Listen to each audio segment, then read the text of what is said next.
Good evening. I'd like to welcome everyone to tonight's council meeting. Will you please join us in the Pledge of Allegiance? I pledge allegiance to the flag of the United States of America and to the republic for which it stands, one nation, under God, indivisible, with liberty and justice for all.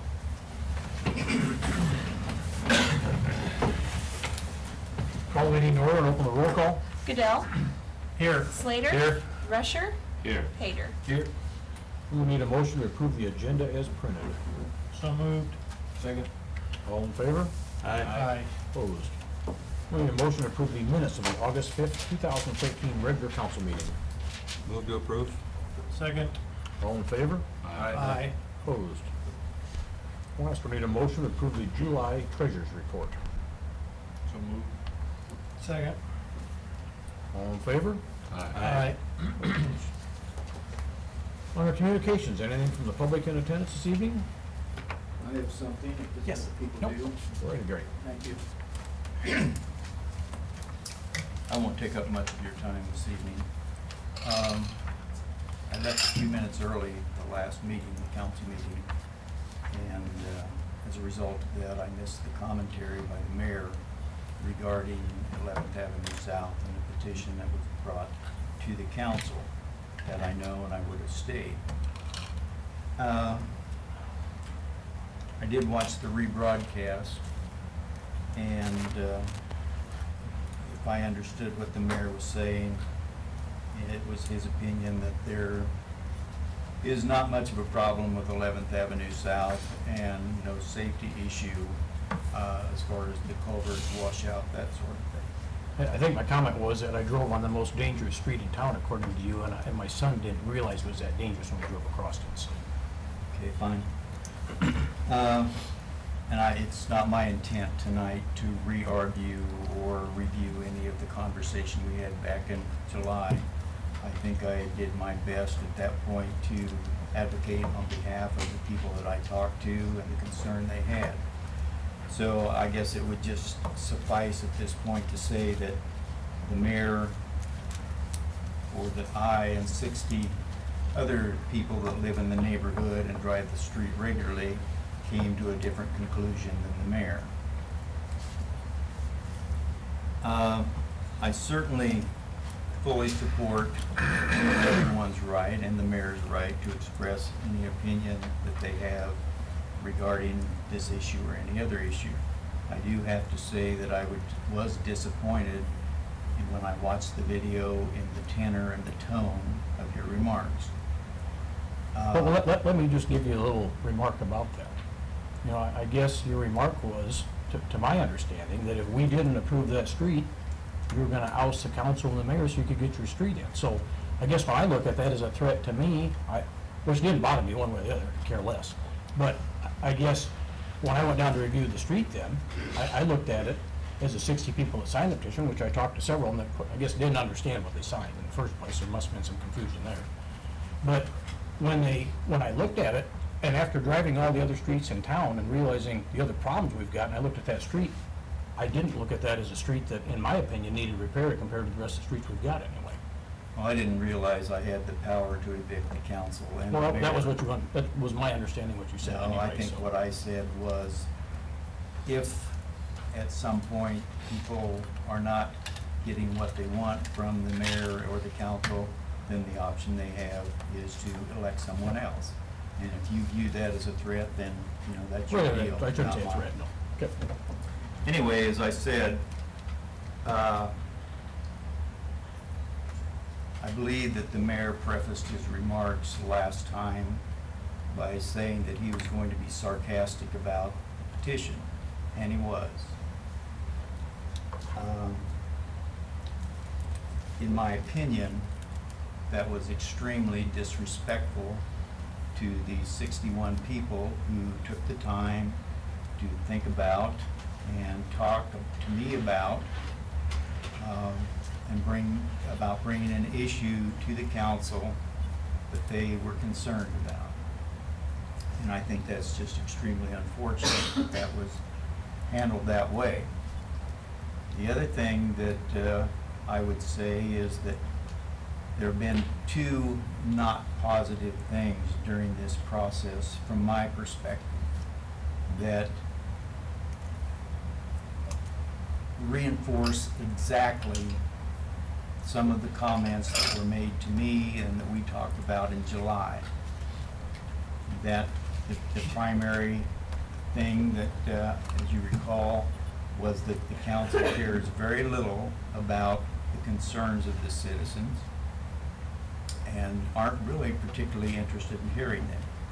And the two things that I would suggest reinforce that are one councilman's expression of the opinion that we don't, as citizens, have a right to petition the city council for anything.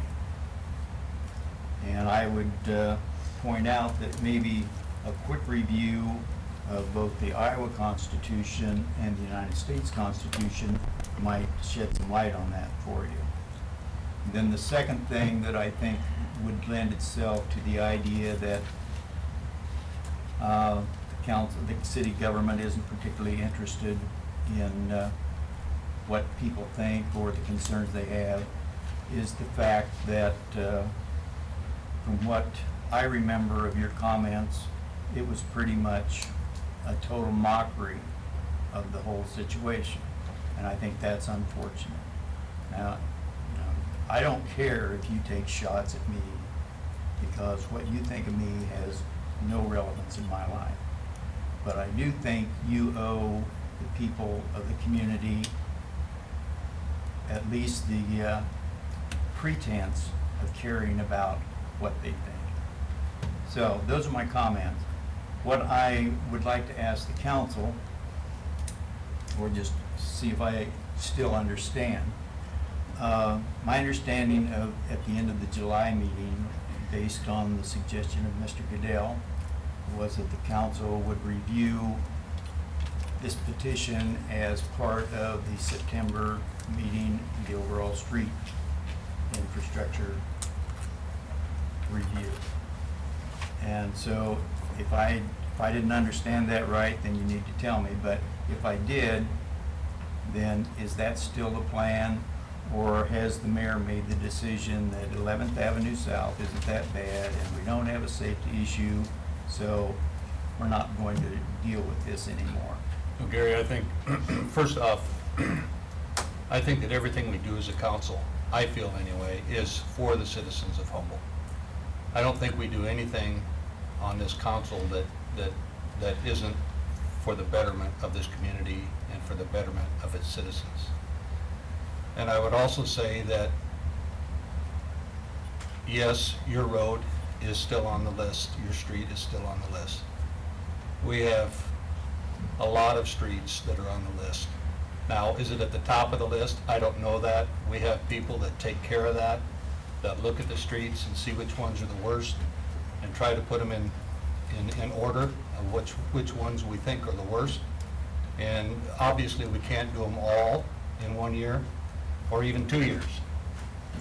But yes, your street is still on the list and still up for, to take a look at, Gary. Okay, I appreciate it. I don't make that decision, just so you know. I just made the remarks, and and I apologize to the people if you took it that I was making fun of the petition. That's not what I made fun of. I made fun, I guess, of the remark, how dangerous the street was, is what I made the remark of. And I make sarcastic remarks all the time. This wasn't the only pot shot I've ever taken. Probably won't be the last. So if that hurts anyone's feelings, then I apologize for that. So we'll move on. People Service Monthly Report. Clint.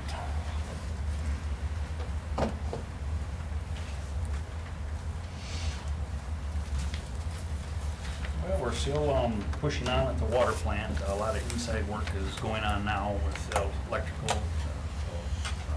Electrical contractors are getting a lot of that done. There's switch gears that are going in. A lot of high service big pumps have already been installed.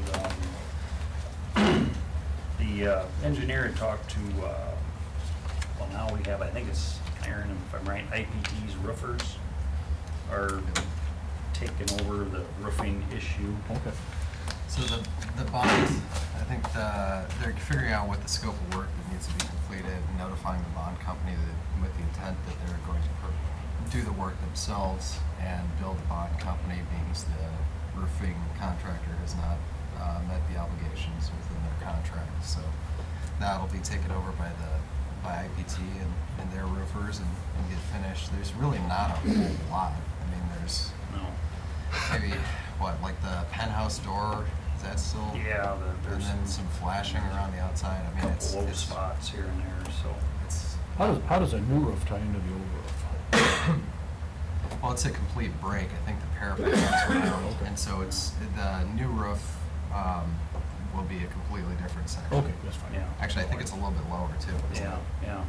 And I think Duralast, the company that, the material itself, they've agreed to stand behind the warranty for that, so that should still stay the same for the warranty. They've. One IPT is gonna install it? Yeah, yeah, Okay. yep. Evidently, I think Duralast must make the material that they're using, so, but they've agreed to stand by the warranty on that, so, which is nice. And then, our valve exerciser left, we got about, probably 90% of the town with the valves, big stuff exercise, but Aaron has found another one through INS, and is gonna be in town September, so we'll be able to finish the whole town with that. And then the small ones, the 2 and 4 inch, the guys agreed they're gonna do those by hand, to be on the safe side, so. But hopefully we get that in town for another 2 weeks, we should be able to finish the whole town with all the big valves exercise, so. One of the good things about that is they're taking all the information, they're recording the turns, the size of the valves, and Yep. all that information is being recorded, and will be part of what INS is doing when they came in is establishing GIS within the city so that we have all that information. That information will be input into the water maps so that you can click on any one of those attributes and figure out, what the valve, Right. the Size, details of the valve, turns. direction. Right, yeah. So. Yeah. Did we find any problems, Clint, when we were doing that, or were we pretty No, good? I think there was just one that the guys, it broke down by the laundromat down there, and we replaced it, and the old one we pulled out of the ground was a kind of a combination of, this was part of this valve, this was a part of another one, and it was just kind of hodgepodge together type deal, so it was actually a good thing that did come out. Had some lead joints. Lead joints in it, yeah, too, so we replaced that, took care of that. But no, for the most part, everything's going pretty good, and it definitely has helped in our projects for shutdowns and water main breaks. We can isolate those now, and we know we have a good, solid. Did we get the river crossing one done there? the one that Yeah, kinda one comes up? did finish that up, and works beautiful, and we got through that, I think pretty much with no problems, so that gives us another handle on that end there, so. People were hoping we started the bridge. They saw that work under the I bridge. saw They thought we that. started the bridge. I said, no, the bridge hasn't been Could've hit laid it, yet. knocked it down. Yeah.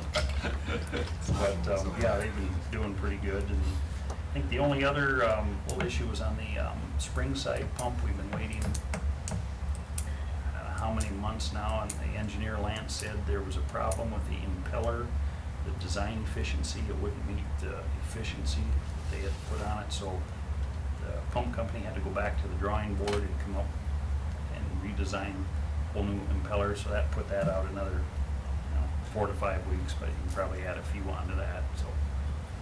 And that would be the newer on the spring side, which spring side is currently down now, so.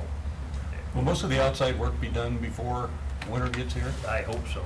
That'd be nice. I think Yeah. it has to be, honestly. They're hoping to pull out of here with it by February, I think, or January, February. Somewhere in Whether there. they actually hit that or not, but, I mean, they'd have to have almost everything done outside, because there's no way you could wrap up substantial completion without That, yeah. What's the little, octagonal building or whatever that's going over the old pump station and stuff there? Oh, the little, that's over the slurry tank. Yeah. That's just basically a roof, dome roof, so they put all new components on there, new electric motor, a big impeller on there, and that'll just all be enclosed with a catwalk that I saw it goes out to it. Pretty so- fancy little roof, I just. Yeah, it is, yeah. Yep, so that's what that'll be, is just cover that up, so protect that stuff, so. the one conversation the mayor and I had actually had was along the surfaces that are going to be coated and what's getting covered and what's not getting covered. If you see the concrete out there at the contact tank, which is the closest building to Sumner, that'll actually be covered with an EFIS system, so it won't be that chlorine color, that concrete color.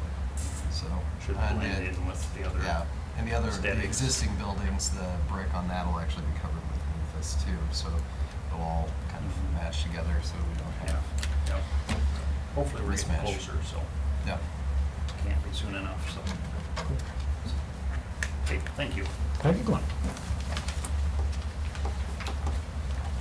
Alrighty, public hearing.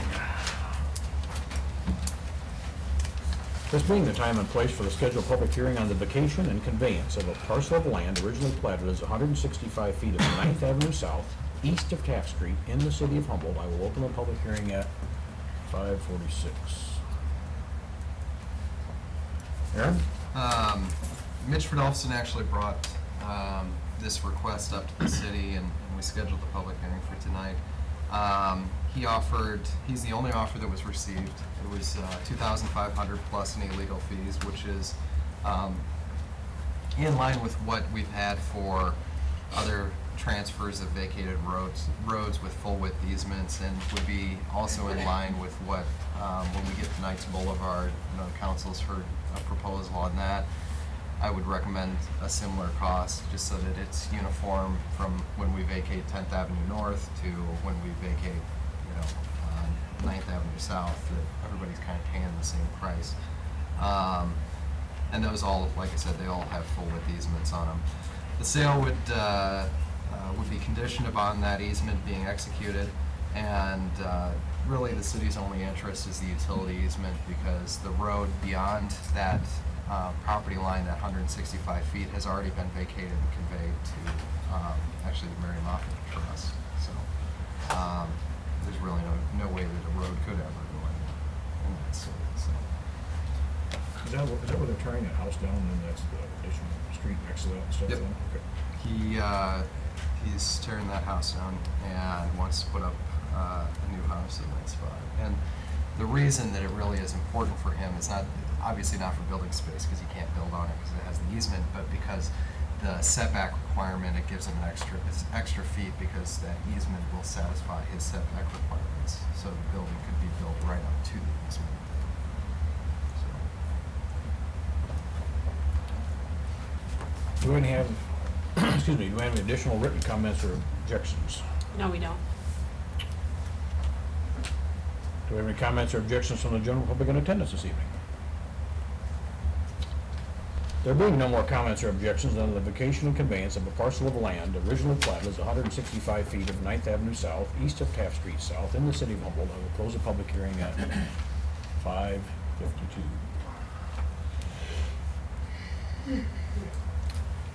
For the next public hearing, this being the time and place for the scheduled public hearing on the bids received for the 2013 sanitary sewer extension project, I will open the public hearing at 5:52 p.m.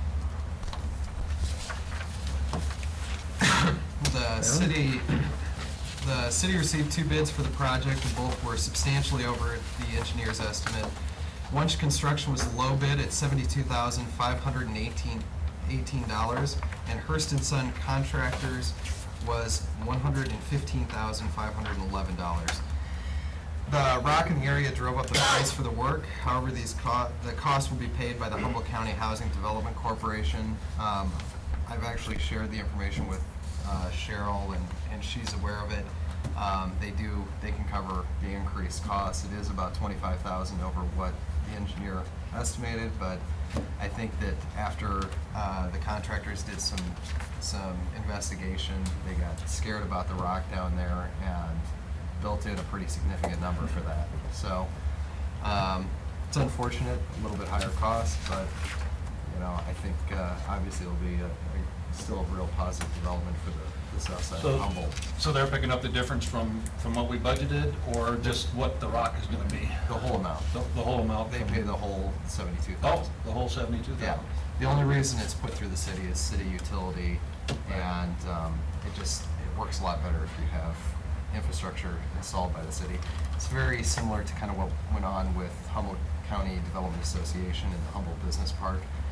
We approve pretty much everything that's involved in that project, but realistically, Humboldt County Development Association's doing most of the work there with some of the funds that were received through earmark funds that they received from HUD. So similar type of project in that sense.